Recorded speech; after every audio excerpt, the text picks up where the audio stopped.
अपने एक latest interview में जसप्रीत बुमराह ये कहते हैं कि यार ऑस्ट्रेलिया के टूर के ऊपर बॉर्डर गवास्कर ट्रॉफ़ी के लिए मेरी वाइफ और मेरा छोटा सा बेटा वो दोनों साथ आए हैं मेरे।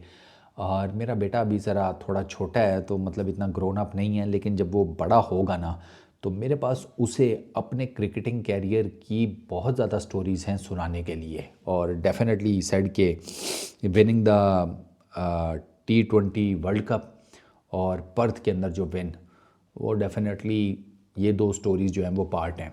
और जसप्रीत बुमराह की इन दोनों में अगर आप परफॉर्मेंसेस देखें वर्ल्ड T20 के अंदर और ये पर्थ टेस्ट में, तो आपको समझ आती है कि हाँ भैया, आपकी जो कंट्रीब्यूशन है वर्ल्ड T20 में और पर्थ टेस्ट में वो इतनी ज़्यादा तारीफ़ के काबिल है कि वो ना हिस्ट्री बुक्स में लिखी जानी चाहिए।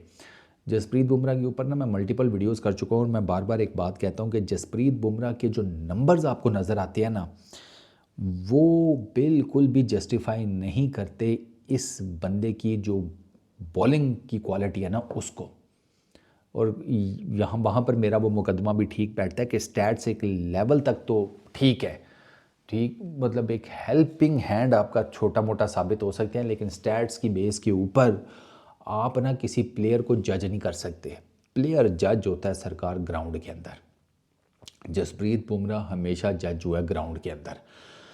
उसके बारे में आप जितनी मर्जी बातें कर लें, उसके बॉलिंग एक्शन को लेकर, उसके जिसे कहते हैं ये जो उसके मतलब भागता कैसा है, बॉल कैसे करता है, आर्म में बैंड और this that each and everything, मतलब जितनी आपने उससे रिलेटेड फजूल किस्म की नॉनसेंस बोलनी है आप बोलते रहें। लेकिन इस बंदे ने सर टीम इंडिया का ना फास्ट बॉलिंग का चेहरा बदल कर रख दिया है।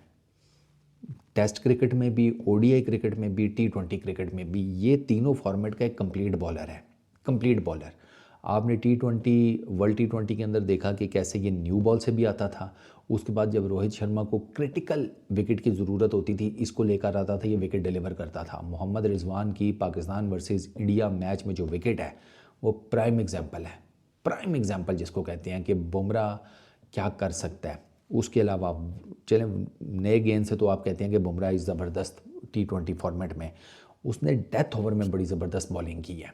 Throughout the tournament Jasprit Bumrah ने डेथ ओवर्स में बहुत आउटस्टैंडिंग बॉलिंग की है। इसी वजह से वो टीम इंडिया के लीडिंग बॉलर्स में से एक था विकेट टेकिंग के नंबर के हिसाब से। ओवरऑल भी आप उसकी जो नंबर्स हैं विकेट्स के अंदर वो देख लें, वो बहुत जिसे कहते हैं ना प्रेजेंटेबल टाइप है। मैं मानता हूँ कि वो हाईएस्ट विकेट टेकर नहीं था टूर्नामेंट का, इट डजेंट मैटर।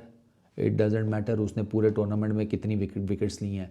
उसने विकेट्स जो निकाली है ना वो मैटर करता है, क्योंकि उन विकेट्स के निकलने के ऊपर टीम इंडिया जीतती रही है ये टूर्नामेंट। और ये जो जिसे कहते हैं वो गया ना डिफीट लेस, उसमें जसप्रीत बुमराह का बहुत बड़ा हाथ है। उसकी न्यू गेंद से बॉलिंग, उसकी वो पुराने गेंद से बॉलिंग। अच्छा, वर्ल्ड T20 के बाद अगर हम पर्थ टेस्ट की बात करें, 150 के ऊपर आपकी टीम आउट हो गई है। पहले दिन आप कप्तान हैं, आप आते हैं, नया गेंद पकड़ते हैं और आप एक पे एक विकेट गिराना शुरू करते हैं। आप ऑस्ट्रेलिया जिसने आपको 150 रन पे आउट किया, आप उस टीम को 100 रन के ऊपर बुक कर देते हैं 50 ओवर्स में। 104 रन टू बी एग्जैक्ट और 52 पॉइंट समथिंग ओवर कुछ इस तरह था। उस पर आप एग्जैक्ट उनको आउट कर देते हैं। आप 150 रन बनाकर भी 46 रन की लीड ले जाते हैं, कर्टसी 5 विकेट्स 5 फ्रॉम बुमराह। और बुमराह फिर बात वही आ जाएगी, ऋषभ अगर वो कैच पकड़ लेता ना तो सिर्फ 21 रन का रोला नहीं है।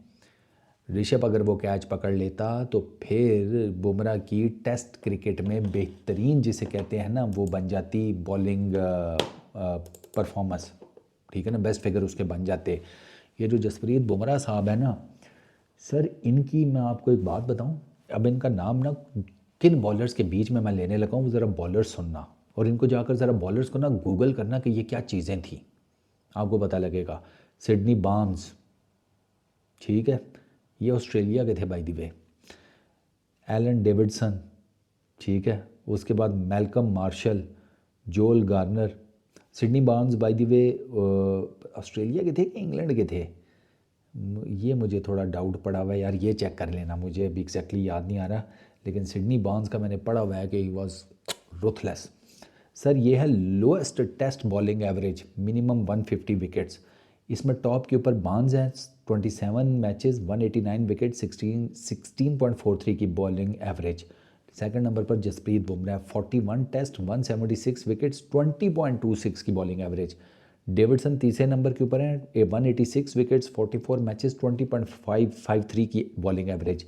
Malcolm martial angel of death 81 matches 376 wickets 20.94 की बॉलिंग एवरेज। जोल Garner the big bird 58 matches 259 wickets 20.97 की बॉलिंग एवरेज।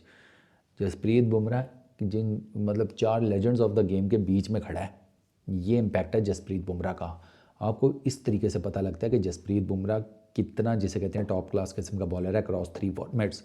और डेफिनेटली उसके पास स्टोरीज़ बहुत होंगी सुनाने के लिए, बहुत ज़्यादा।